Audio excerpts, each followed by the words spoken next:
గ్రంథం. దేవుని బిడ్డలారా,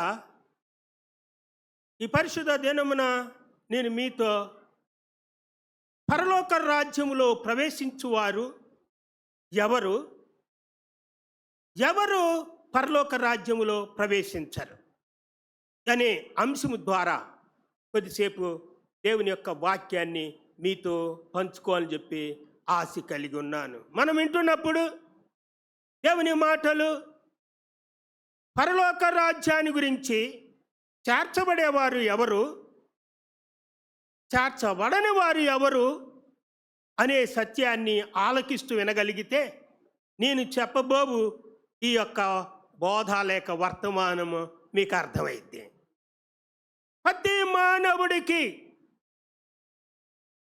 మానవ జన్మించిన ప్రతి ఒక్కరూ సుఖంగా ఉండే స్థలంలో ఉండాలని ఆశ ఉంటుంది. ఈ ప్రపంచంలో ఎక్కడా శాశ్వతమైన సుఖం లేదండి. కానీ పరలోక రాజ్యంలోనే శాశ్వతమైన సుఖం ఉన్నది. అక్కడే మనకి నెమ్మది ఉన్నది.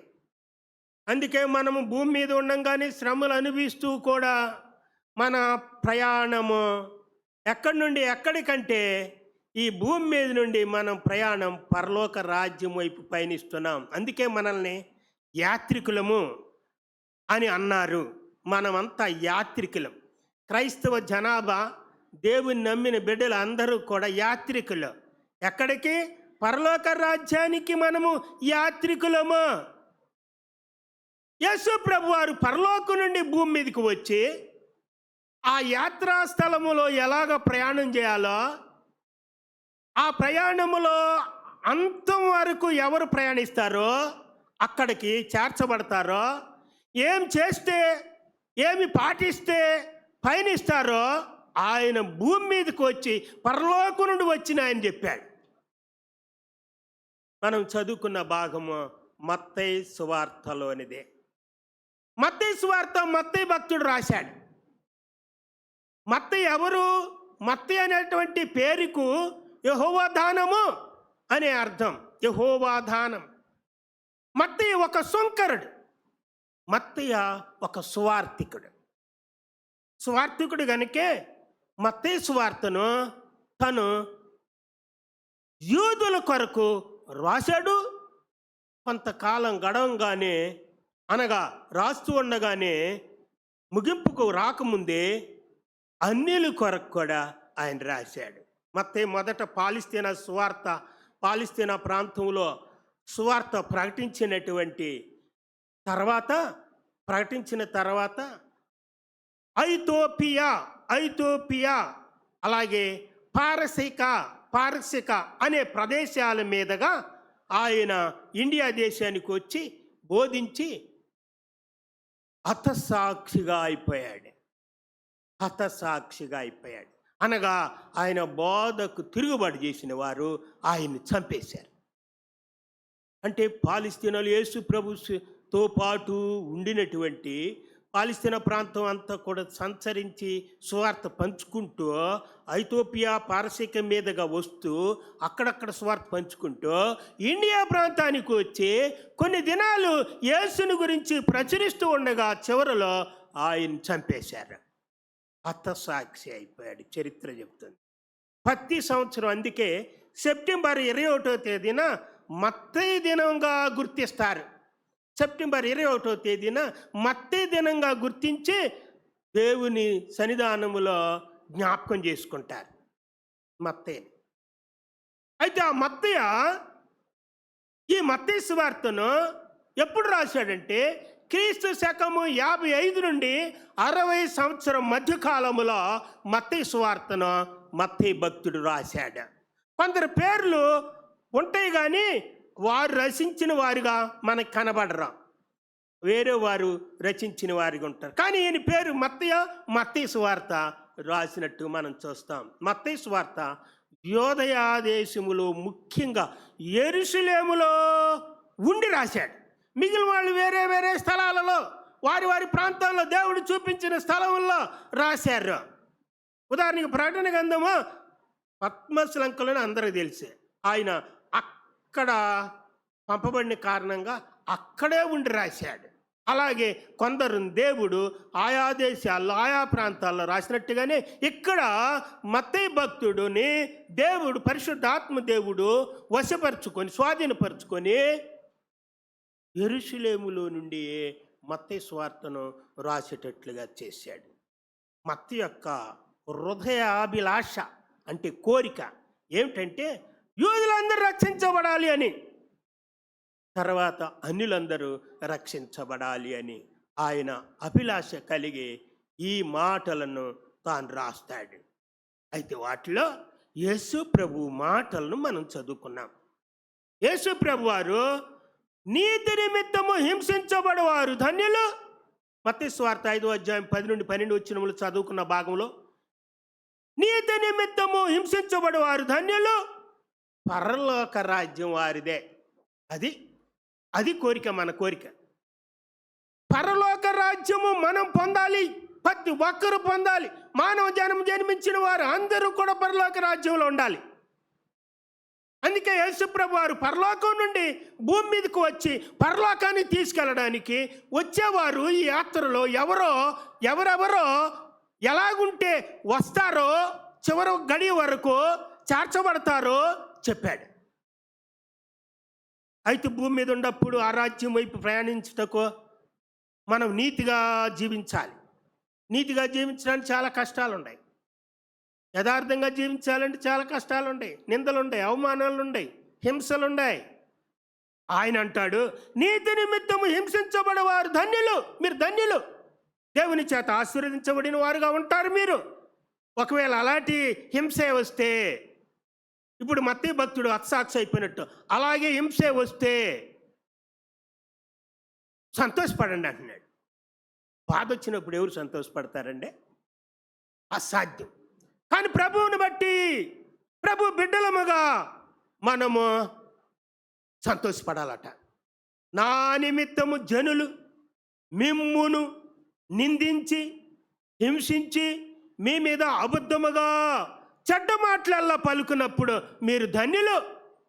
అంటే ఎట్టో ఓర్చుకోమంటున్నాడు అన్నమాట. ఓర్చుకోమంటున్నాడు. క్రైస్తవ ప్రజలు హింసపడతారు, అంతేకాదు వారి మీద అబద్ధపు సాక్ష్యాలు పలుకుతారు. సాతానుడు చేపిస్తాడు ఆ పనులన్నీ. అయితే మీరు ధన్యులు. ఏం చేయమంటున్నాడు? అందరం చదువుదాం ఆ వచనం. సంతోషించి ఆనందించుడి, పరలోకమందు మీ ఫలము అధికమగును. ఎలాగ వారు మీకు పూర్వమందుండిన ప్రవక్తలను హింసించేరే. ప్రథమ ప్రవక్త నుండి ముగింపు ప్రవక్త వరకు కూడా హింసించబడ్డారు. యేసుప్రభు వారు చెప్పాడు ఆ మాట. పోయిన వారంలో మనం చెప్పుకున్నాం. కాబట్టి హింస హింస హింస. క్రైస్తవులందరికీ లోకంలో మీకు శ్రమలను కలుగునని ప్రభు చెప్పేశాడు. అంటే శ్రమ కలిగితే గొప్ప ఆశీర్వాదమే, కానీ తట్టుకోగలగాలి, ఓర్చుకోగలగాలి. ఇది అసాధ్యమే మనకి, మానవులం కాబట్టి. కానీ ప్రభువుని బట్టి మనం సంతోషించాలి, ఆ బాధను బట్టి ఆనందించాలి. దేవా స్తోత్రం, నాకు ఈ బాధ కలగజేసావయ్యా, ఈ బాధ నుండి కొద్దిగా విముక్తి కలిగజేసి నన్ను నీ రాజ్యం చేర్చినాయన అనగలగాలి. అది మనం నేర్చుకోవాలి. ఇక్కడ సందర్భాన్ని చూస్తే యేసుక్రీస్తు ప్రభువారు భూమి మీద జీవిస్తున్న కాలంలో శిష్యులను ఏర్పాటు చేసుకున్నాక శిష్యులతో ఆయన పరలోక మర్మాలు చెప్తూ ఉంటే రోగముతోనూ బాధతోనూ వ్యాధులతోనూ సమస్యలతోనూ ఉన్నవారు ఆయన దగ్గరికి వస్తూ ఉంటే వారికి కూడా బోధిస్తూ వారిని కూడా బాగు చేస్తూ ఉండగా ఒకరోజు జనులు బహుగా వచ్చేసారు. ఆయన సమీపంలోనే కొండ ఉంటే కొండ మీదకి వెళ్ళిపోయాడు. ఆయన కొండ మీద కూర్చొని బోధ చేయడం మొదలుపెట్టాడు. ఆయన అంటే దిగు భాగంలో ఉన్నవారు అందరికీ ఆయన మాటలు బాగా వినబడతాయి కాబట్టి ఆ కొండ మీద ప్రసంగమే ఈ ప్రసంగం. ఆ కొండ మీద బోధించిన ప్రసంగమే ఈ ప్రసంగంలోని మాట. ఏమిటి? నీతి నిమిత్తము హింసించబడి వారు ధన్యులు, పరలోక రాజ్యం వారిది అని అన్నాడు.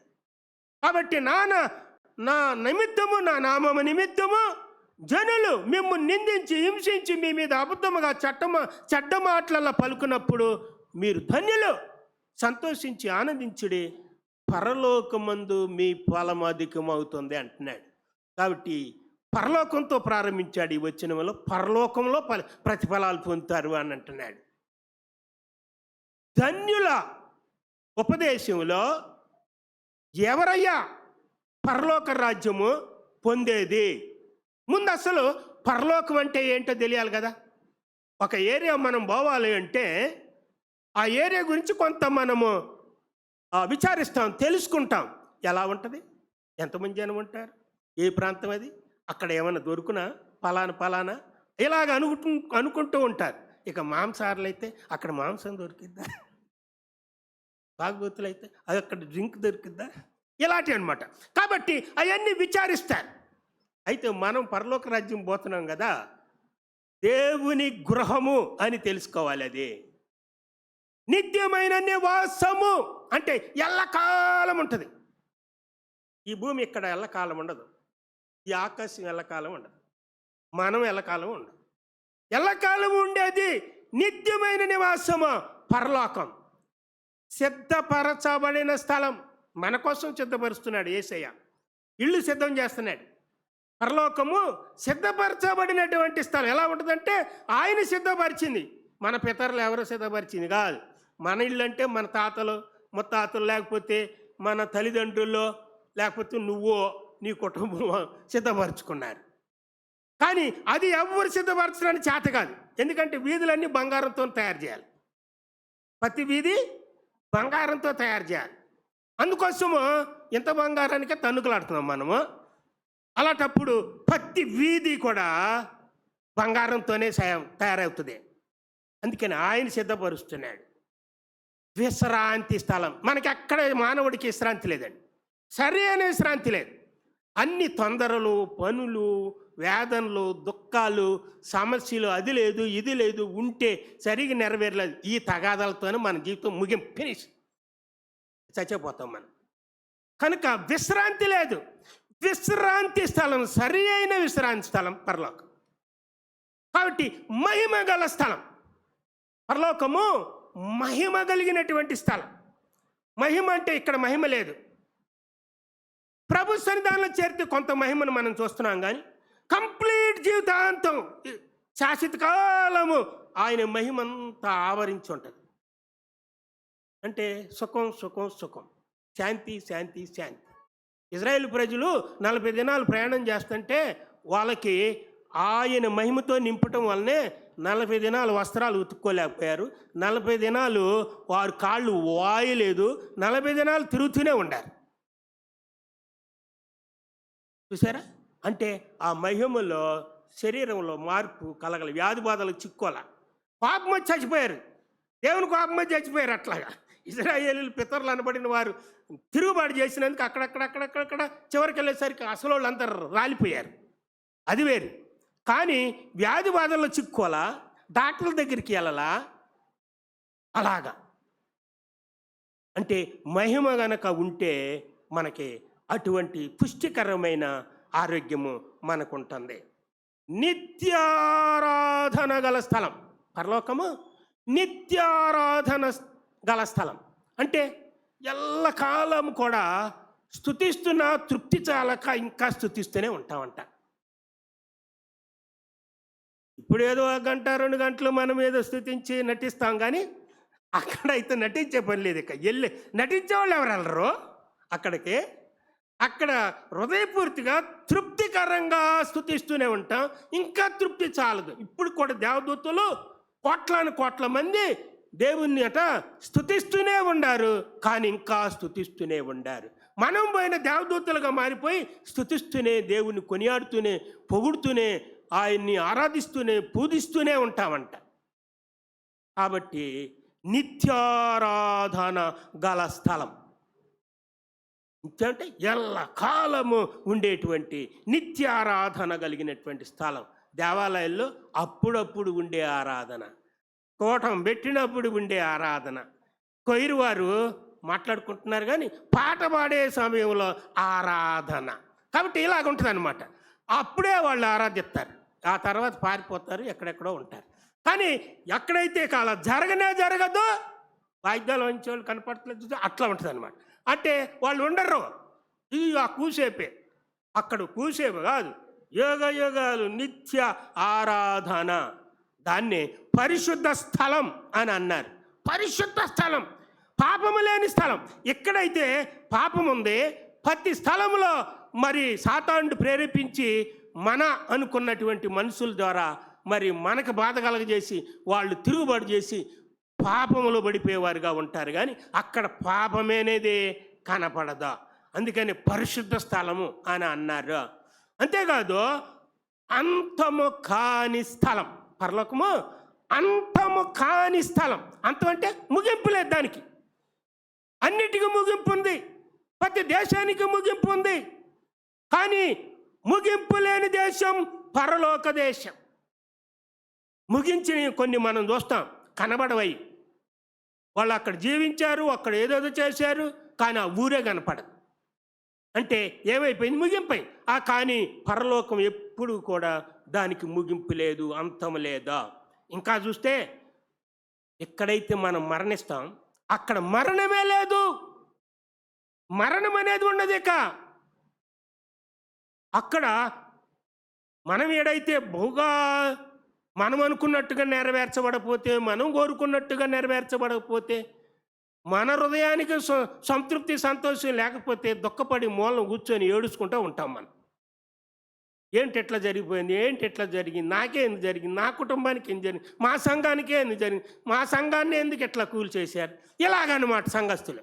కాబట్టి దుఃఖం ఉంది. దుఃఖము లేని స్థలం పరలోకం. ఇక్కడ కన్నీరు ఉంది, కన్నీరు లేని స్థలం పరలోకం. ఇక్కడ మనం కుసేపు ఎండాకాలంలో కొద్దిగా ఇవన్నీ బ్రేక్ అయితే చెమటలు గారిపోతుంది. మాబోటోడు కోట వేసుకుంటే ఇంకా ఎక్కువ గారిపోతుంది. అయితే ఏంటనమాట, చెమటలు పట్టే స్థలం ఈ ప్రాంతం అంతా. అక్కడ చెమట అనేది పట్టదు. నువ్వు యుగాలున్నా చెమట అనేది ఆ పరలోక రాజ్యంలో నీ శరీరానికి పట్టదు.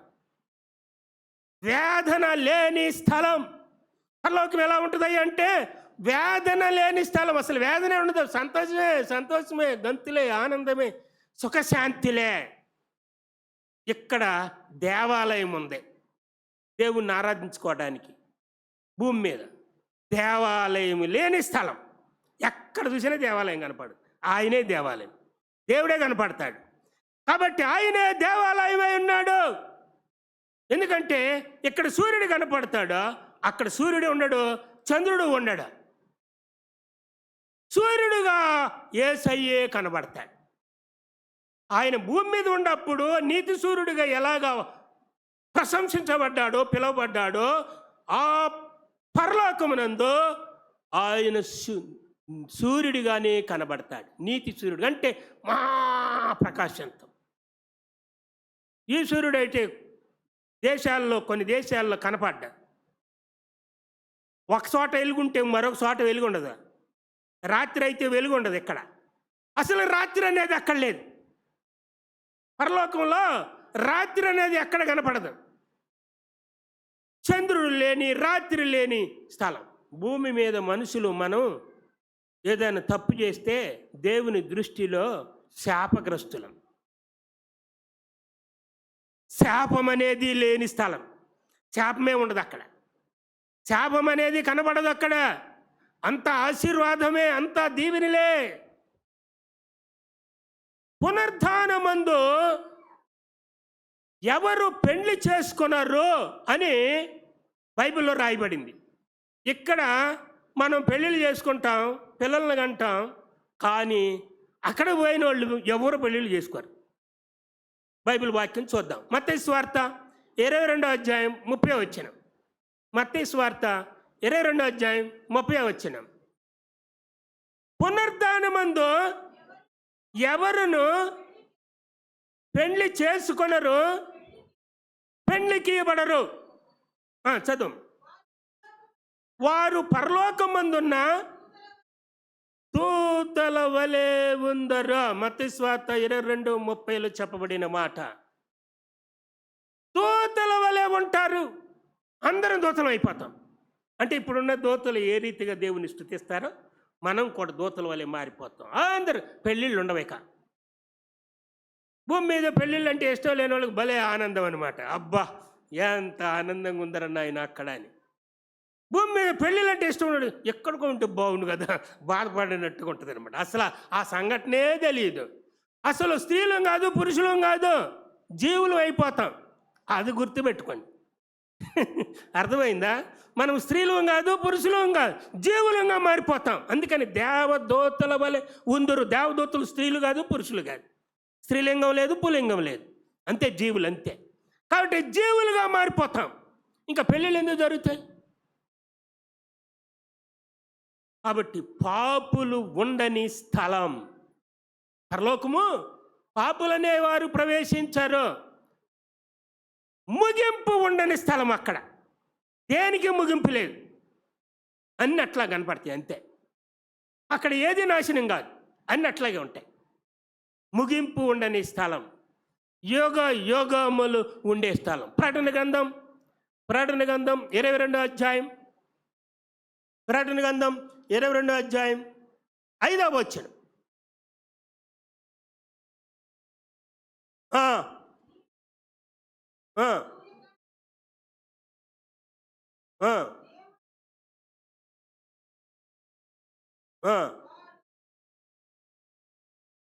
చాలు. యుగ యుగములు ఉండే స్థలం పరలోకం. యుగ యుగములు అంటే కోట్ల కోట్ల కోట్ల కోట్ల సంవత్సరాలు అనమాట. ఇక దానికి ముగింపు లేదు, అలా కొనసాగుతూనే ఉంటుంది. అలాంటి స్థలం చూడాలని విశ్వాసి ఆశ కలిగి ఉండాలి. భక్తులందరూ ఆశ కలిగి ఉండాలి. ఎప్పుడా అలాంటి స్థలం చూడాలని ఆశ. మనకైతే ఒక పంది కిందే చూసిద్దంట, అట్టుంది మన బతుకులు. అంటే ఎంతసేపు భూ సంబంధమైనటువంటి దాని వైపే చూసుకుంటూ, ఈ సంపాదన ఇదే ఇదే ఇదే చూసుకుంటూ మన బతుకులు కొనసాగుతున్నాం. కానీ ఎప్పుడయ్యా పంది కట్టేసి తర్వాత ఏలాడ చేసి తీసుకెళ్తున్నప్పుడంట పైకే చూస్తాను, కింద చూస్తానికి ఇక వీల్లేదు. అట్లాగే మనము పైనుండి వచ్చిన వారము పైనుండి వాటినే వెతకండి అని యేసు ప్రభు వారు భక్తులందరూ చెప్తున్నారు. మనం కింద వాటినే ఎదుగుతూ ఉన్నాం. కాబట్టి రాత్రికైనా ఉండదు, దీపకాంతి అయినను సూర్యకాంతి అయినను వారికి అక్కర్లేదు. దేవుడైన ప్రభు వారి మీద నిత్యము ప్రకాశిస్తూ కాంతివంతంగా ఉంటాడు. వారు యుగ యుగములో ఆయనతో పాటు ఆయన బిడ్డలు ఆయన అనుసరించిన వారు రాజ్యమేలుదరా అని రాయబడింది. పరిపాలన చేసేవాళ్ళుగా ఆయన సింహాసనము, ఆయన వారికి సింహాసనం ఇస్తున్నాడు. 1000 ఏళ్ళ పరిపాలన లాగానే రాజ్యం వెళ్ళేవారుగా ఉంటారు. మరి ఎవరు నివసిస్తారు భూమి మీదకు వెళ్ళిపోయినటువంటి వారిలో? అది అలా ఉంది. ముందు చూసి వచ్చాం మనం. అంటే ఆ పరలోకం ఎలా ఉంటుంది అనేది చూసాం, మనం తెలుసుకున్నాం. మరి అలాంటి స్థలములోనికి ఎవరు వెళ్తారు? భూమి మీద ఉన్నటువంటి వారిలో చాలా పద్ధతులు ఇవ్వబడ్డాయి. అలాంటి వాళ్ళందరూ వెళ్తారు. అవి కొన్ని నోట్ చేసుకుందాం. పరలోకములో ఎవరు నివసిస్తారు? ముందు అసలు తండ్రి అయిన దేవుడు, కుమారుడైన దేవుడు, పరిశుద్ధాత్మ దేవుడు, త్రియేక దేవుడు అక్కడ నివసిస్తారు. ముందు తండ్రి అయిన దేవుడు గురించి ప్రకటన గ్రంథం 21వ అధ్యాయం 3వ వచనం. 21వ అధ్యాయం 3వ వచనం. ఇక్కడ నుండి వెళ్ళిపోయిన పరిశుద్ధులు మొట్టమొదట దేవుడి దగ్గరే ఉంటారు. ఆయన తండ్రి అయిన దేవుడు, ఆయన తండ్రి అయిన దేవుడు, కుమారుడైన దేవుడు. 21వ అధ్యాయం 5వ వచనం. ప్రకటన గ్రంథం 21వ అధ్యాయం 5వ వచనం. సింహాసనం మీద కూర్చునేవాడు యేసుక్రీస్తు ప్రభువారు. ఇక్కడ కుమారుడు అన్నమాట. కుమారుడైన దేవుడు కనబడుతూ ఉన్నాడు. 3వ వాడు పరిశుద్ధాత్మ దేవుడు. ప్రకటన గ్రంథం 22వ అధ్యాయం 17వ వచనం. 22వ అధ్యాయం 17వ వచనం. గట్టిగా చాలండి. ఆత్మయు, పరిశుద్ధాత్మ దేవుడు అనమాట. బైబిల్లో ఎక్కడైనా ఆత్మ క్యాపిటల్ లెటర్లో ఉంటుంది. ఆ ఆత్మ క్యాపిటల్ లెటర్లో పెద్ద అక్షరాలతో ఉంటే తప్పనిసరిగా పరిశుద్ధాత్మ దేవుడు అని మాట్లాడాలి, ఆయన ఉన్నాడు అని. కాబట్టి పరలోకంలో తండ్రి అయిన దేవుడు ఉన్నాడు, ముందు కుమారుడైన దేవుడు ఉన్నాడు, పరిశుద్ధాత్మ దేవుడు కూడా ఉన్నాడు. అయితే ఇంకా ఎవరు ఉంటారు? మొట్టమొదటిగా సాతానుని వెంబడించిన వారు, సాతానుడు అనుచరులు కాని వారు. భూమి మీద చాలామంది సాతానుడు అనుచరులే ఉండారు. సాతానుడు అనుచరులు కాని వారు పరలోకంలో ఉంటారు. క్రొత్త జన్మ జన్మించిన వారు పరలోకంలో ఉంటారు. క్రొత్త జన్మ జన్మించి ఆ క్రొత్త జన్మ జన్మించినప్పుడు ఉండినటువంటి పరిశుద్ధత అలాగే ఉంటే సడన్గా ప్రభువే వస్తే లేకపోతే మరణమే వస్తే వారు క్రొత్త జన్మ జన్మించిన కారణంగా పరలోకంలో ఉంటారు. యేసు ప్రభు నామమునందు విశ్వాసం ఎవరుంచి రక్షించబడ్డారో, రక్షించబడిన వారు అందరూ కూడా అక్కడ ఉంటారు, పరలోకంలో నివాసం చేస్తారు. మత్తయి సువార్త 18వ అధ్యాయంలో మొదట 3 వచనాల్లో మార్పు నొంది చిన్న బిడ్డల వంటి వారుగా ఉన్నవారు అక్కడ నివసిస్తారు. అది చదువుకుందాం. 18వ అధ్యాయము 1 నుండి 3 వచనాలు చాలండి. పరలోక రాజ్యములో ప్రవేశింపరని మీతో నిశ్చయముగా చెప్తున్నాను. ఏం కలిగి ఉండాలంట? చిన్న బిడ్డల వంటి మనసు గలవారుగా ఉండాలంట. చిన్న బిడ్డలు తగాదలాడుకుంటారు, కలిసిపోతారు. చిన్న బిడ్డలు మరిచిపోతారు, పగబెట్టుకోరు. అదే అనమాట. ఆ కాలమున శిష్యులు యేసునద్దకు వచ్చి పరలోక రాజ్యంలో ఎవడు గొప్పవాడని శిష్యులే అడుగుతున్నారు. పరలోక రాజ్యం ఉందని చెప్తున్నావు కదా యేసయ్యా, ఎలా ఉంటుంది అని చెప్పావు కదా, మరి అందులో ఇంకా గొప్ప వాళ్ళకి ఎవరుంటారు? ఎక్కడైతే తారతమ్యాలు ఉన్నాయి, ఎక్కడైతే భేదాభిప్రాయాలు ఉన్నాయి, హెచ్చు తగ్గులు ఉన్నాయి, కానీ అక్కడ హెచ్చు తగ్గులు ఉండవు. సమిష్టి జీవనం, హాయిగా అందరూ ఆనందించేటువంటి స్థలం. కానీ ఇక్కడ వారు పరలోక రాజ్యం పోవాలంటే ఒక పసిపిల్లల వంటి స్వభావం కలిగినటువంటి వారు. భూమి మీద వాళ్ళకి ఎంత వయసు అన్నా రావచ్చు, అలాంటి స్వభావం. అంటే ఎదగిన వారని కాదు అక్కడ భావం. సమాధానం కలిగిన వారు, మర్చిపోయేవారు, పగ లేకుండా ఈర్చి లేకుండా వెంటనే మర్చిపోయేటువంటి వారు, మరియు దీనత్వం కలిగిన వారు, వినయం కలిగిన వారు, నిష్కపటమైన స్వభావం కలిగిన వారు, అణుకువ కలిగిన వారు, అనగా లోబడేటువంటి వారు. చిన్న బిడ్డలు ఏమంటారంటే, అరే వాడు అమాయకుడా అని అంటారు. అమాయకులు అంటే దేవుని దృష్టిలో అమాయకులంగా మనం ఉన్నవారము వారు పరలోక రాజ్యంలో పోతాం.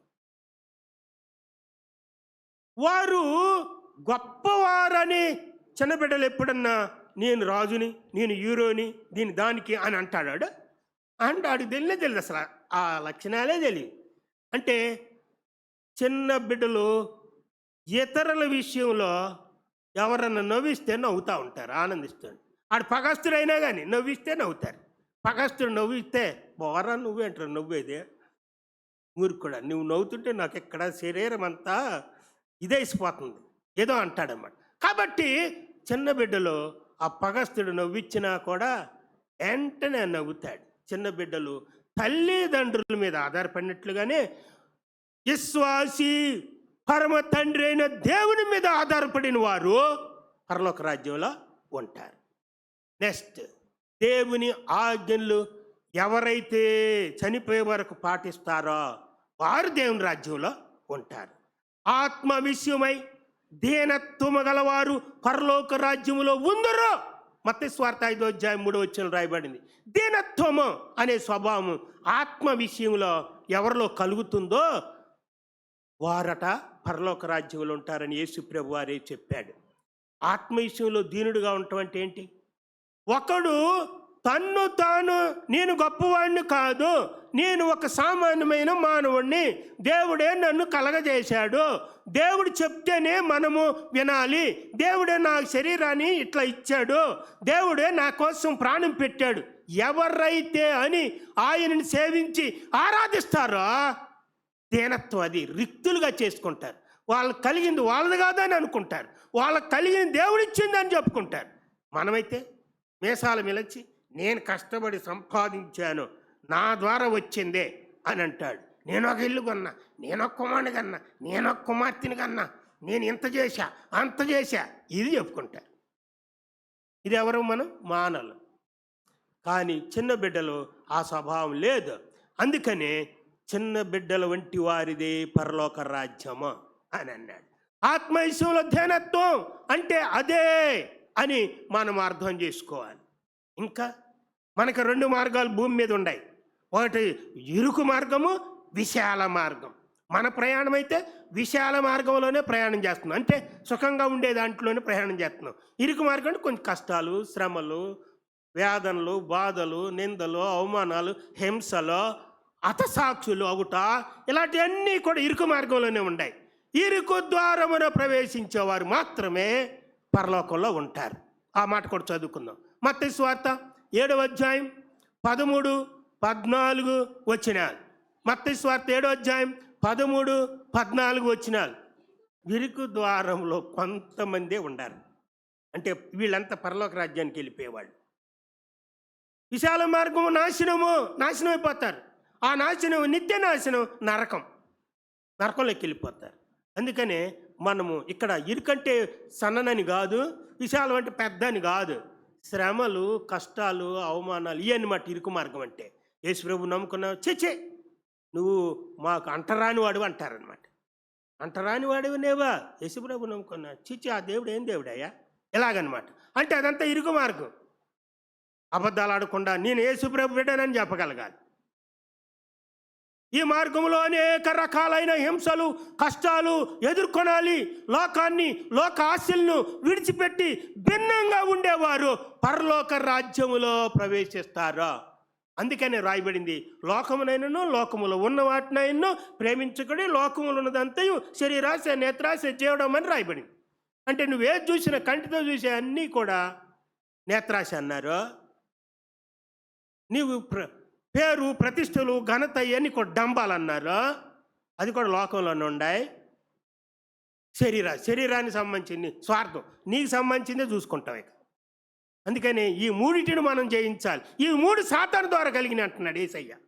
ఇవి దేవుని ద్వారా కలిగినవి కావు, సాతాను ద్వారా కలిగినవి. ఏది? శరీరాశ, నేత్రాశ, జీవడంబులు అనేవి సాతాను ద్వారా కలిగి ప్రపంచంలో ఏ ఆశలను చూసుకుంటే ఈ మూడిట్లోనికి వచ్చేస్తున్నాయి. వీటిని మనం జయించాలి. కాబట్టి లోకాశలను విడిచి భిన్నంగా ఎవరైతే ఉంటారో పరలోక రాజ్యములో వారు ప్రవేశిస్తున్నారు అని అంటున్నారు. వీరే సిలువ వేయబడిన వారి లెక్కలోనికి వస్తున్నారు. అందుకని నన్ను వెంబడించువారు తన సిలువను ఎత్తుకొని వెంబడించాలి అని అన్నాడు. సిలువ అంటే శ్రమలు అని అర్థం. కాబట్టి తండ్రి చిత్తము చేయవారు కూడా పరలోక రాజ్యంలో ప్రవేశిస్తారు. మత్తయి సువార్త 7వ అధ్యాయం. చాలామంది మనబోటోళ్ళు ఇలా అంటారు. మత్తయి సువార్త 7వ అధ్యాయం 21వ వచనం. ప్రభువా మనం అలా పిలుస్తాం, ప్రతివాళ్ళు అలా పిలుస్తారు, కానీ కొంత తేడా ఉంది. నన్ను పిలిచు ప్రతివాడును పరలోక రాజ్యములో ప్రవేశింపుడు కానీ పరలోకమందున్న నా తండ్రి చిత్త ప్రకారము చేయువాడే పరలోకంలో ప్రవేశిస్తున్నాడు. అందుకని మనం వెతుకులాడుకోవాలి. ఏమిటి? నువ్వు పరలోకం పోవాలంటే తండ్రి చిత్తం బైబిల్ అంతట్లో ఎక్కడెక్కడ ఉంది. తండ్రి చిత్తం అంటే ఇష్టం. తండ్రికి ఇష్టమైనది ఏది అదే చేయాలి. ఇష్టం కాదు దొంగతనం, ఇష్టం కాదు మిగిలిన ఆజ్ఞలు మీరుట, ఇష్టం కాదు మోసాలు, అక్రమాలు, అన్యాయాలు, హత్యలు, ఇష్టం కాదు అవన్నీ మానేయాలి.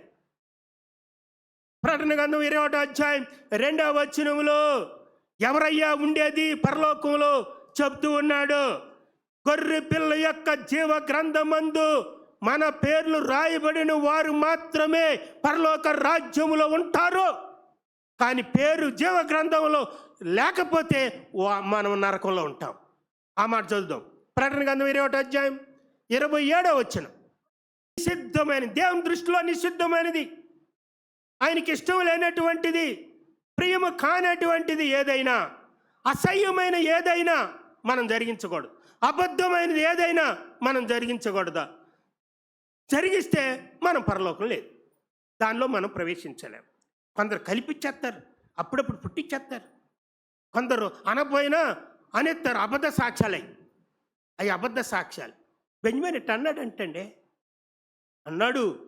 ఇక రెండోడు మూడోడు చెప్పంగా బెంజమిన్ ఇట్ట అన్నాడు, వ్యతిరేకమైన మాటలు. కాబట్టి ఏమిటనమాట? అబద్ధపు మాటలు, అబద్ధపు సాక్ష్యాలు కల్పించకూడదు మనం. చాలామంది ఇష్టం లేకపోతే కలిపిస్తారు. ఇక అవి వినలేము, చూడలేము, బాధ కలుగుతాయి. అందుకే తగాదలుగుతాయి. అందుకే తనుకుంటారు, పొడుచుకుంటారు. అరే నేను అనకపోయినట్టు అన్నారని. ఒకరికొకరు చంపుకునేది ఎందుకు అనుకున్నారు? అబద్ధ సాక్ష్యాల మూలానే.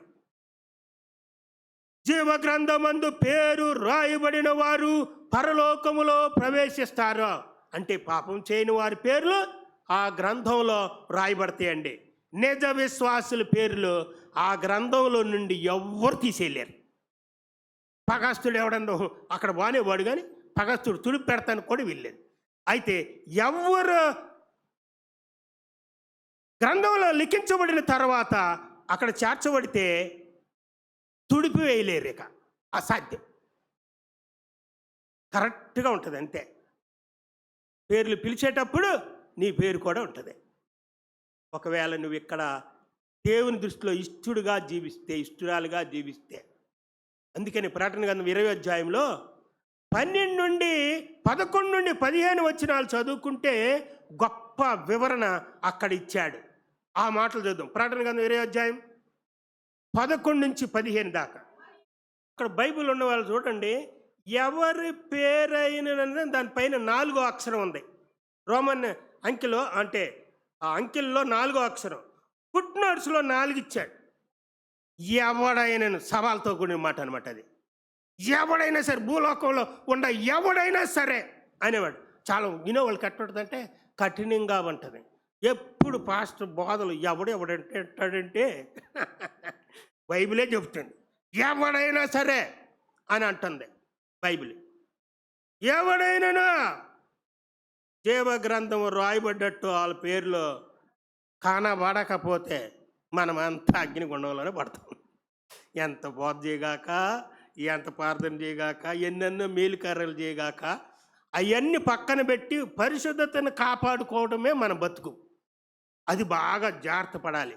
కాబట్టి ఒకవేళ నటించిన ప్రజల దృష్టిలో ఉండినా కరెక్ట్ సమయం వచ్చేసరికి నరకంలో ఉంటాం మనం. అలాగ ఉండకూడదని దేవుడు మనకి వాక్యము ద్వారా, గ్రంథము ద్వారా, భక్తుని ద్వారా హెచ్చరిక చేస్తున్నాడు. నిజమైన విశ్వాసగా ఉండి సువార్త పనుల్లో సహకరిస్తున్నారా? నూతన బాడి వాళ్ళు చేయాల్సిన పని అనమాట. ఇక్కడ బైబిల్లో సువార్త పనుల్లో ఎవరైతే సహకరించారో, సహకరించిన వారు పరలోకంలో ఉండారంట. కాబట్టి నూతన కార్యవర్గంలో వాళ్ళు ఏం చేస్తారనమాట, ఇష్టం లేకపోతే సహకరించలేకపోవచ్చామో కానీ బైబిల్లో వ్యక్తులు పౌలు పరిచర్యలోనట సువార్త పనిలో వాళ్ళు సహకరించే స్త్రీలు కూడా ఉండారు. స్త్రీలే ఎక్కువగా. ఆ మాట చదువుదామా? ఫిలిప్పీ పత్రిక 4వ అధ్యాయం 2-3 వచనాలు చదువుదాం. సువార్త పనిలో నాతో కూడా ఏం చేశారంటండి? ప్రయాసపడారు, సహకరించారు. అబ్బా, సహకరించినందుకు ప్రభు పని ముందు ఎవరు చేస్తున్నారు? వాళ్ళకి సహకరించినందుకు ఇక్కడ స్త్రీలు యువోదియను స్త్రీ, సుంటుకేను అనేటువంటి ఇద్దరు. పౌలు చెప్తున్నాడు, వీళ్ళు చాలా భక్తిగా ఉండే కారణంగా, సహకరించిన కారణంగా జీవగ్రంథం అందు ఖచ్చితంగా చెప్పగలుగుతున్నాడు వీళ్ళ పేర్లు ఉన్నాయి అంటున్నాడు. అబ్బా, అలా చెప్పిన వాళ్ళు ఎవరు లేరు. మనకెవరైనా చెప్తే మన పేరు అక్కడ ఎక్కినట్టుగా ఇక్కడ మనం హ్యాపీగా ఉండగలుగుతాం. మనకు చెప్పరెవరు. వాళ్ళిద్దరికి మాత్రం పౌలు చెప్పేశాడు. ఎందుకంటే యేసు ప్రభువుని, దేవుణ్ణి ఆయన వెంబడించాడు. పౌలు ఆయన ప్రజలకు అంటున్నాడు, నన్ను వెంబడించండి అంటాడు. ఆయన నన్ను బోలు నడుచుకోండి, నేను ఆయన బోలు నడుచుకున్నా, నన్ను బోలు నడుచుకోండి అంటే ఆయనకి తెలిసిపోయింది అంతరాత్మలో, పరిశుద్ధాత్మ ద్వారా ఈ ఇరువురు జీవగ్రంథంలో వాళ్ళ పేర్లు ఉన్నాయని. మనకెవరైనా చెప్తే బాగుండు. ప్రవక్తల ప్రవచన ఒకళ్ళు చెప్పిన అది అబద్ధ ప్రవచనం అయిపోద్ది, చెప్పలేం, నమ్మలేం. కానీ ఇది మాత్రం నమ్మదగినటువంటి విషయం. ఇద్దరు స్త్రీలు పేర్లు జీవగ్రంథంలో రాయబడ్డాయి. వాళ్ళు ముగించుకున్నారు, పరలోకంలో ఉండారని మనం చెప్పొచ్చు. కాబట్టి మనము ప్రభు పనులు సహకరిస్తే, సేవ చేసే వాళ్ళకి మన చేతైనంత సహాయం మనం చేయగలిగితే, తోడై ఉంటే, చిన్న చిన్న పనులు సహకరిస్తే జీవగ్రంథంలో పేర్లు ఉంటాయంట. పరలోక రాజ్యములో ఇప్పుడు వరకు ఎవరు ప్రవేశిస్తారో అన్నీ చూసుకున్నాం. ఇన్ని లక్షణాలు గల వాళ్ళంతా పరలోక రాజ్యంలో ఉంటారు. ఈ ఈ కలిగి ఉండటానికి మనం ప్రయత్నం చేయాలి. రెండో విషయం, ఎవరు పరలోక రాజ్యంలో ఉండరు. మనం 1-2 మాటలే చెప్పేస్తాం. కానీ బైబిల్ అంతట్లో ఎవరెవరు పరలోక రాజ్యంలో ఉండరో ఖచ్చితంగా చెప్పబడింది. ప్రకటన గ్రంథం 20:10. ఇప్పుడు పరలోక రాజ్యంలో ప్రవేశించిన వారు ఎక్కడుంటారు? నరకంలో ఉంటారు. ఎవరు ప్రవేశించరు? నరకంలో ప్రవేశించేవారే ఆ నరకంలో ఉంటారు. ప్రకటన గ్రంథం 20:10. మొట్టమొదటిగా ఎవడయ్యా నరకంలో ఉండేది చెప్తున్నాడు. 20వ అధ్యాయంలో మొట్టమొదటగా చదువుకున్న భాగము 12 నుండి 10వ ముగ్గురు కనపడుతున్నారు. త్రిత్వం. వాళ్ళు ముగ్గురు సైతాన్లే. లూసిఫర్, క్రూరమృగము, అబద్ధ ప్రవక్త. ఇంకా కాబట్టి భయంకరులు అన్నమాట. యేసు ప్రభు వారు త్రియేక దేవుడై ఉంటే సాతానుడు కూడా త్రియేక సాతానుడు అనమాట. మొట్టమొదట ఉండేది ఇందాక మనం చెప్పుకున్నాం, తండ్రి అని దేవుడు, కుమారుడు అని దేవుడు, పరిశుద్ధాత్మ దేవుడు పరలోకంలో ముందు ఉంటాడని. కానీ ముందు నరకంలో ఉండేది సాతానుడు, ఈ యొక్క క్రూరమృగము, అంత్యక్రీస్తు అని చెప్పేవాడు. అయితే సముద్రంలో నుండి వచ్చి మాగోగు అనేటువంటి యుద్ధం అంట, లాస్ట్ అండ్ ఫైనల్ యుద్ధం. ఆ యుద్ధంలో వీళ్ళంతా ప్రోత్సహించి ప్రపంచంలో జనులందరిని పోగు చేసి యేసయ్య మీదకి, ఆయన రాజ్యం మీదకి, ఆయన బిడ్డల మీదకి యుద్ధాన్ని దిగుతారు. ఆకాశం నుండి అగ్ని కురిసి కాలిపోతారు వాళ్ళంతా. అప్పుడు ఓడిపోతారు వీళ్ళు. మొట్టమొదటి ఉండేది ఈ త్రిత్వం, సాతానుడు యొక్క త్రిత్వం. అపవాది అని కూడా వాడికి పేరు. అగ్ని గంధకములు గల గుండములో పడవేయబడుదురు, అచ్చట క్రూరమృగము, అబద్ధ ప్రవక్త, సాతానుడు ఉంటాడు. క్రూరమృగమేమో మహా పవర్ఫుల్గా సముద్రంలో నుండి వచ్చేవాడుగా ఉన్నాడు. అంటే సముద్రంలో చచ్చిపోయిన వారందరికి నాయకుడు అనమాట వాడు. అన్ని రకాల విధానంలో వాడు ఏలుబడి చేసినటువంటి వాడు. వాళ్ళందరిని తీసుకొస్తాడు. కాబట్టి మొట్టమొదట వీళ్ళు ఉంటారు. కానీ నరకం మన కోసం చేయలేదు, కానీ వీళ్ళ కోసమే చేసిన దేవుడు పరలోకం నుండి త్రోసివేయబడినటువంటి సాతానుడు యొక్క, అంటే లూసిఫర్ యొక్క అనుచరుల కోసమే చేశాడు దేవుడు. కేవలం మనము వాళ్ళని అనుసరించడం మూలాన, అంటే సాతాను గుంపుని అనుసరించడం ద్వారా మనం కూడా చేర్చబడాల్సి వస్తుంది. అంటే శరీర కార్యములు జరిగించువారు నరకంలో ఉంటాం. అక్కడ ప్రవేశిస్తారు వాళ్ళు. శరీర కార్యాలు ఏంటి? ప్రకటన గ్రంథం 21:8. 21:8. అబ్బా, అగ్ని గంధకములతో మండు గుండములో పాల్పొందురంటే నరకంలో పడి కాలిపోతూ ఉంటాం. ఈ లక్షణాలు మనలో రాకుండా చూసుకోవాలి. ఈ పై లక్షణాలు మనలో ఏ ఒక్కటి లేకుండా చూసుకుంటే పరలోకంలో ఉంటాం. వీటిలో ఏదో నీకు తెలుసు, అంతరాత్మ చెప్పేసింది.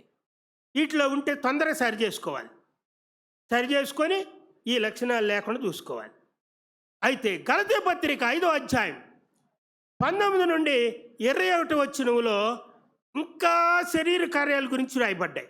ఇక్కడ కొన్ని శరీర కార్యాలు ఉన్నాయి, ఇక్కడ ఇంకా కొన్ని శరీర కార్యాలు స్పష్టంగా చెప్పబడ్డాయి. ఈ కొన్ని అర్థం కాదు, అక్కడక్కడ అర్థం కాని పదం ఏంటో నాకు తెలుసు. ఆ పదాన్ని నేను వివరిస్తా. అవేమనగా గలతీ పత్రిక 5:19 నుండి 21. పరలోక రాజ్యంలో ఉండరు, నరకంలో ఉంటారు అని స్పష్టంగా యేసు ప్రభు వారు చెప్పేశాడు. మరి ఈ కార్యాల్లో చదువుకున్న వాళ్ళకి అన్ని పదాలు అర్థమైనవి. బైబిల్లో ఇంటికి పోయినా కన్నా చూడండి, అర్థం కాని పదం తెలుసుకోండి అడిగి. నేను జారత్వం అంటే తెలుసు, అపవిత్రత తెలుసు, కామకత్వం తెలుసు, విగ్రహారాధన తెలుసు, అభిచారం అంటే ఎవరికి తెలీదు, తెలిసిన వాళ్ళు చేయొద్దండి. అభిచారం అంటే తెలియదు చాలామంది. మాంత్రిక క్రియలలో ఎవరైతే ఏకీభవిస్తారో, అంటే ప్రేతాత్మల పూజ ఎవరైతే చేస్తారో, మంత్రక క్రియలను ఎవరైతే జరిపించుకుంటూ మంత్రాలు చేస్తారో, గారిడీలు ఎవరు చేస్తారో, గారిడి విద్యల్లో నేర్చుకుంటారో, దెయ్యాల ఆరాధన ఎవరు చేస్తారో వాళ్ళందరినీ అభిచారులు అన్నారు. వ్యభిచారులు కాదు, అభిచారం జరిగించేవారు అని. కాబట్టి ఈ లక్షణం గల వాళ్ళు నరకంలో ఉంటారు. ఇంకా ద్వేషం తెలుసు, కలహం తెలుసు, మత్సరం తెలుసు. మత్సరం అంటే అసహ్యత. మరొకరి యొక్క విజయాన్ని అమ్మో నేను పొందలేకపోయానే, వాడెందుకు పొందాలి, అది ఆడికి ఉండకూడదు. అది లేకుండా చేయడానికి, నష్టపరచడానికి ప్రయత్నం చేసి అసూయ అనమాట. అది అసూయ. మనం చెప్పుకుంటున్నాం, ఒక పెద్ద విగ్రహం నిలబెడితే అందరూ సంతోషపడుతూ పోతుంటే, వీడు ఎంత గొప్పడు అందరూ చూడాలని ఆ విగ్రహాన్ని పడాలని చూశాడు. ఆ రాత్రులు పడేస్తూ ఉంటే ఈడి మీద పడి ఈడు చచ్చాడు. అసూయ మనుషులు చంపేసింది. క్లుప్తంగా చెప్తున్నాను, మనకు టైం చాలు. కాబట్టి ప్రభునందు ప్రియమైన వారులారా, అసూయ, మత్సరం, అభిచారము, దేశం, కలహం, మత్సరం. అయితే క్రోధములు. ఈ క్రోధములు అంటే కక్షే కదండి అనుకుంటాం. కక్షలు వేరు, క్రోధములు వేరు. అంటే రెచ్చిపోయేంత కోపము ఎవరైతే చూపిస్తారో, హింసాత్మకమైనటువంటి మాటలు ఎవరైతే మాట్లాడతారో ఆ మాటలనే క్రోధము అన్నారు. కక్షలు వేరు, పగ అనమాట. కక్షలు వేరు, పగ వేరు మళ్ళీ. కాబట్టి ఈ హింసాత్మకం అంటే చంపేయాలంత పగ, హింసాత్మకమైన పగ అనమాట. అదే కక్షలు అంటారు. ఇకపోతే భేదములు తెలుసు. విమతములు అంటే కూడా కొందరికి అర్థం కాదు. విమతములు అంటే సంఘ ఐక్యతను విచ్ఛిన్నము చేసేటువంటి వారు విమతములు జరిపించేవారు. అంటే విమతములు ఎవరైతే చిన్న భిన్నం చేస్తారో, సరి అయిన సహవాసాన్ని, సంఘాన్ని, వారు విమతములు చేసేవారిగా ఉండరు. వాళ్ళు పరలోక రాజ్యంలో ఉండరు. దేవాలయాల్లో అమ్మేసుకోవటం. దేవుని ప్రజలు ఎవరైనా సరే, మానవ జనం జన్మించిన వారు అందులోకి వెళ్ళి ఆరాధించుకోవాలి. కానీ ఇది నా సొత్తు, నాదే, నేనుండగానే దీన్నంతా అమ్మేసుకొని స్వార్థపరునిగా ఉంచుకోవాలి అని అనుకునేటువంటి వారు దీని కిందకు వస్తారు. విమతంలో కలిగిన వారి లెక్కలోనికి వస్తారు. ఆ తర్వాత అసూయలో ఇంకొక పదం అర్థం కాదు, మత్తతలు. బైబిల్ ఉన్న వారి ఇంటికి పోయి అన్న చూడండి, గలతీ పత్రిక 5వ అధ్యాయం 19 నుండి 21 వరకు ఉన్నటువంటి శరీర లక్షణాలు, కార్యాలు స్పష్టంగా చెప్పబడ్డాయి. అవన్నీ మనం ఇప్పుడు చదువుకున్నాం. వాటిలో అర్థం కానివి మత్తతలు అంటే ఏమిటి? మనము ఇష్టపడినది మత్తు పానీయములకు బానిసలైపోయినటువంటి వారు మత్తు పానీయం, దాన్ని మత్తతలు అని చెప్పేసి అన్నారు. ఇక అల్లరితో కూడినటువంటి ఆటపాటలు, ఇవన్నిటిపై ఎప్పుడు మనం విజయం పొందాలని రోజు ప్రయత్నం చేయాలి. దేవా, ఈ శరీర కార్యాలన్నిటిపై నాకు సంపూర్ణమైన విజయాన్ని నాకు ఈ ప్రభువా అని మనము ప్రార్థన చేసుకొని విజయం, మనం మరణించే లోపల విజయం పొందాలి. ఇట్టి వాటిని చేయవారు దేవుని రాజ్యమును స్వతంత్రించుకొనరు. ఈ శరీర కార్యములు కలిగిన వారు ఎవరు కూడా దేవుని రాజ్యమును స్వతంత్రించుకొనరని దేవుని వాక్యములో రాయబడిందే. అయితే నిషిద్ధమైనది, అసహ్యమైనది, అబద్ధమైనది జరిగించేవారు పరలోక రాజ్యములు ప్రవేశించరు, నరకంలోనే ఉంటారు అని ప్రకటన గ్రంథం 21వ అధ్యాయం 27లో మనం చూశాం. అయితే ఇంకా దేవుని చిత్తమును జరిగించని వారు పరలోక రాజ్యంలో ఉండరు. దేవుని చిత్త ప్రకారం అని ఇందాక కూడా చెప్పుకున్నాం. చాలా గొప్ప మాట, మనకు అర్థం కాని మాట ఒకటి చదువుదాం. మత్తయి సువార్త 5వ అధ్యాయము 20వ వచనము, శాస్త్రుల నీతి కంటేను పరిసయ్యుల నీతి కంటేను మీ నీతి అధికము కాని యెడల మీరు పరలోక రాజ్యములో ప్రవేశింపనేరని మీతో చెప్తున్నాను. ఏంటి ఈ శాస్త్రుల నీతి, పరిసయ్యుల నీతి? వాళ్ళకి మించిన నీతి మనం ఎలాగ నీతిమంతులంగా కాగలుగుతాము? వాళ్ళైతే బాహ్యంగా ప్రార్థన చేస్తారు, స్తుతిస్తారు, ఉపవాసం ఉంటారు, దేవుని వాక్యాన్ని చదువుతారు, భక్తిగా ఉన్నట్టు కనబడతారు, బాహ్యమైన అన్ని కార్యాలు బాగా చేస్తారు. మరి వాళ్ళు నీతిమంతులుగా చెప్పబడుతున్నారే ప్రజల దృష్టిలో, వాళ్ళ దేశ ప్రభు వారేమో వాళ్ళ నీతి కంటే మించిన నీతి కలిగిన వారు అని అనడంలో ఏంటి అర్థము అని అంటే, వాళ్ళు బాహ్యంగా కనబడేటట్టుగా ఉంటారు కానీ అంతరాత్మలో ఆ యథార్థత ఉండదు, అంతరాత్మలో ఆ పరిశుద్ధత ఉండదు. నిజానికి వారు అంతరంగములు కలిగి ఉండవలసిన యథార్థమైన ఉద్దేశాలకు ప్రత్యామ్నాయముగా బాహ్యమైన కార్యాలు పాటిస్తారు, అంతరంగంలో జరిగిస్తారు. దేవునికి వ్యతిరేకమైన బాహ్యంగా దేవునికి ఇష్టంగా ప్రజలు చూసేటట్లుగా చేస్తారు. అందుకని దేవుడు వేల నీతి కంటే మీ నీతి అంటే మనందరి నీతి ఎక్కువగా ఉండాలి. అంటే అంతరాత్మలో పరిశుద్ధత మనకు ఉండాలి. ఆయన సేవించు ఆరాధించడంలో నిజంగా అంతరాత్మలో ఉండాలి అని. కానీ బాహ్యంగా యేసుప్రభు శిష్యుల్ని చెయ్యి కడుక్కోకపోతే భోజనం చేసే ముందు అవసరం టైం నీళ్ళు దొరకవు, ఆహారం ఆకలి అవుతుంది, తినేస్తాడు ఎట్టగొట్ట. కడుక్కోపోతే చెయ్యి ఎందుకు కడుక్కోవాలి, ప్లేటే కడుక్కోవాలి. ప్లేట్ పైన శుద్ధీకరణ, అంతరాత్మ శుద్ధీకరణ లేదు. అలాగుంటుంది అన్నమాట. వాళ్ళు చేయవలసినది వాళ్ళు చేయలేదు, బాహ్య క్రియలే వాళ్ళు చేశారు, హృదయపూర్తిగా చేయలేదు. అందుకని పరిసయ్యులు శాస్త్రులతో చెప్పినటువంటి మరొక మాట మార్క్స్ వార్త 7వ అధ్యాయం 6వ వచనములో, ఈ ప్రజలు పెదవులతో నన్ను ఘనపరచుదురు గాని వారి హృదయము నాకు దూరంగా ఉందని రాయబడింది. పెదాలతో స్తుతించడం కాదు, హృదయంతో అంతరాత్మలో ఇష్టపూర్తిగా బయట స్తుతించేది. అది వీళ్ళు పరిసయ్యుల నీతి. అలాగ లోపల కానటువంటిది బాహ్యమైనటువంటి పెదాలతో స్తుతించటం ఉందన్నమాట. ఇంకా పరిసయ్యుల శాస్త్రుల నీతి మార్క్స్ వార్త 7వ అధ్యాయం 7వ వచనములో, వారు మానవులు కల్పించిన పద్ధతులు దేవోపదేశములను బోధించుచు నన్ను వ్యర్థముగా ఆరాధిస్తున్నారు అన్నాడు. వ్యర్థంగా ఆరాధించే వారందరూ కూడా నరకంలో ఉంటారు. పరిసయ్యులు శాస్త్రులు అని పేరు పెట్టుకొని ఇలాంటి నీతి కలిగి ఉండారే, బాహ్య నీతి, వారందరూ కూడా నరకంలో ఉంటారు. ఇలాంటి వారు పెదవులతోని దేవుణ్ణి కొనియాడుతున్నారు. నీవు నేను పెదవులతో కొనియాడకుండా హృదయపూర్తిగా ఇష్టంగా దేవుడిని ఆరాధించే వారముగా, వెలపట నీతిమంతులుగా కనబడకుండా హృదయములో నీతిమంతులుగా మనం కనబడేటట్లు దేవుడు కోరుకుంటున్నాడా? పరలోకానికి సంబంధించిన విషయాలు, పరలోకమే మన నిజమైన ఇల్లు, పరలోకమే మన శాశ్వతమైన ఇల్లుగా మనం భావించాలి. పరలోకమే మన తండ్రి ఇల్లు అని భావించాలి. అది పరలోక సంబంధమైన విషయాలు.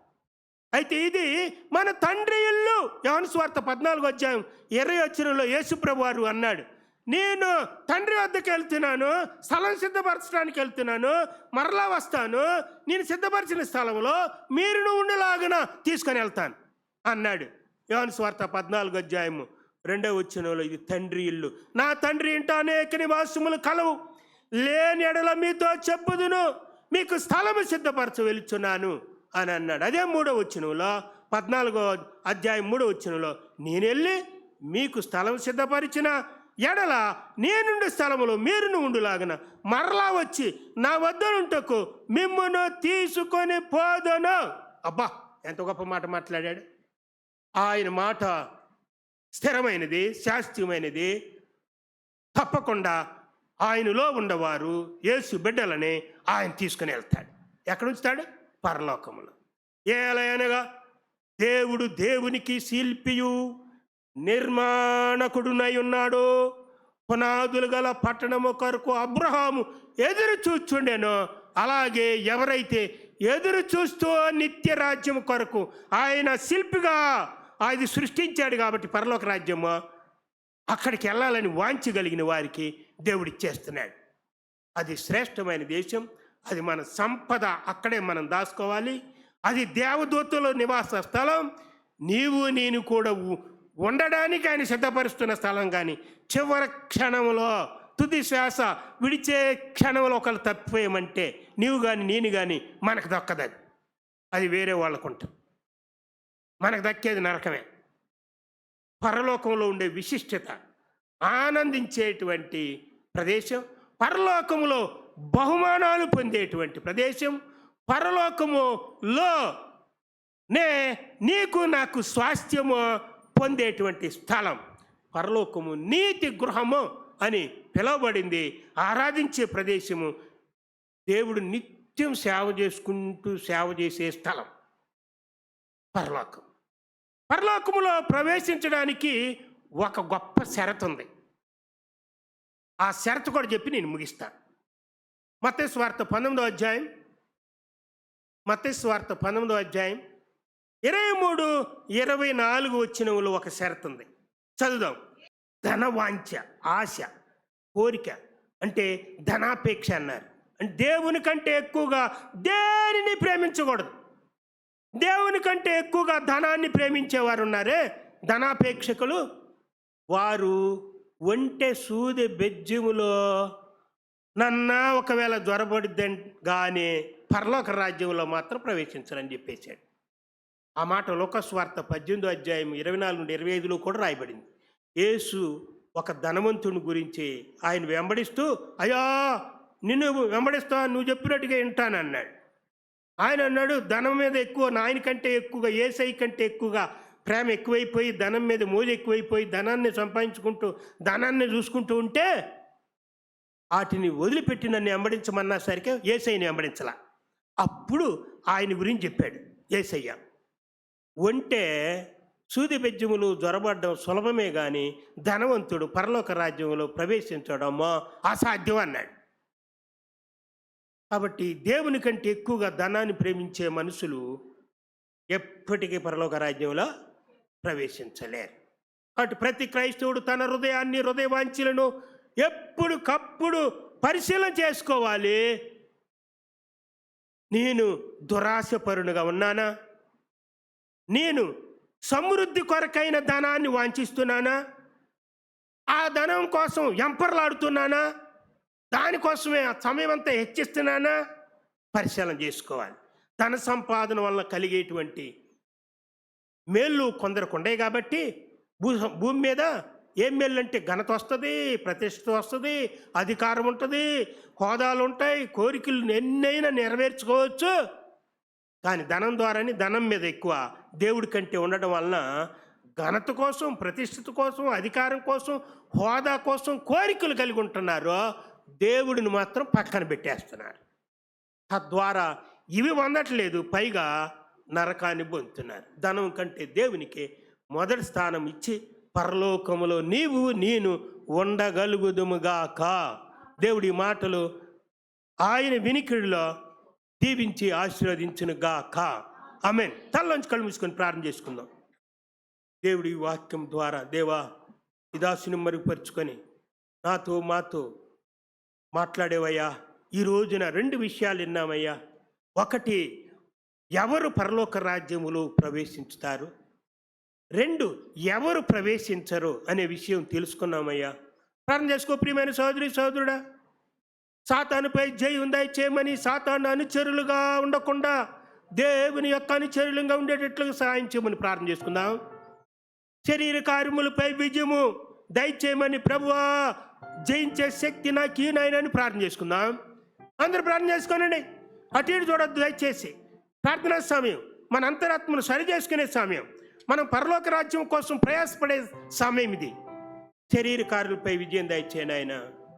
అబద్ధమైనది, నిషిద్ధమైనది, నీకు అసహ్యమైనది జరిగించుకున్నట్లు శక్తి నాకు నీయనైనా. ప్రార్థన చేసుకో ప్రియమైన సోదరి సోదరుడా. నీ చిత్తాన్నే జరిగించేటట్లు కృప చూపించు ప్రభువా. శాస్త్రుల నీతి కంటే, పరిసయ్యుల నీతి కంటే మా నీతి అధికంగా ఆగునట్లుగా నీ శక్తి నాకేనైనా. జాలి కలిగిన దేవుడు మన పట్ల జాలి చూపించగలిగితే ఇటువంటి వాటిపై విజయాన్ని ఇస్తాడు. నీకే మొదటి స్థానం ఇచ్చే శక్తి మాకినైనా. ధనాపేక్ష లేని వారంగా మమ్మల్ని చేయండి. ఎందుకంటే ధనాపేక్ష ద్వారా నిన్ను మర్చిపోతాం, విడిచిపెడతాం. అయితే ధనం ఉండడం తప్పు లేదు, ధనవంతులుగా ఉండటం తప్పు లేదు. కానీ నువ్వెందరినో భూలోకంలో ధనవంతులుగా చేసావు. కానీ నాయనా, వారైతే ధనం మీదే మోజు కలిగి ఉన్నారు. కానీ మేమైతే నీ మీదనే ఎక్కువ ప్రేమ కలిగి దానికంటే ఎక్కువగా ప్రేమించేవారు ఉంటాం సాయం చేయని ప్రార్థన చేసుకోనండి. మహోన్నతుడు మా పరమ తండ్రి, నీ ప్రియమైన బిడ్డల యొక్క మొర ఆలకించున్నవాడా స్తోత్రం నాయన. మానవ జన్మించిన వారందరూ నీతో ఉండాలని, నీ రాజ్యంలో ఉండాలని నువ్వు పుట్టించావు. కానీ సాతానుడు వలన, సాతానుడు అనుచరుల వలన వారి మాటలకు విధేయులమై మేము లోబడటం ద్వారా సాతాను అనుచరులమయ్యి నరకానికి ఆవుతైపోతుండగా దయ చూపించి నువ్వు పరలోకం నుండి భూమి మీదకి వచ్చి పరలోక మర్మములను వివరించి బోధించి మరలా పరలోక రాజ్యం తీసుకెళ్తానని చెప్పిన యేసయ్యా నీకే స్తోత్రాలు. నన్ను మమ్మల్ని అందరూ తీసుకెళ్ళమని యేసు నామమున ప్రార్థిస్తున్నాం మా తండ్రి. ఆమేన్.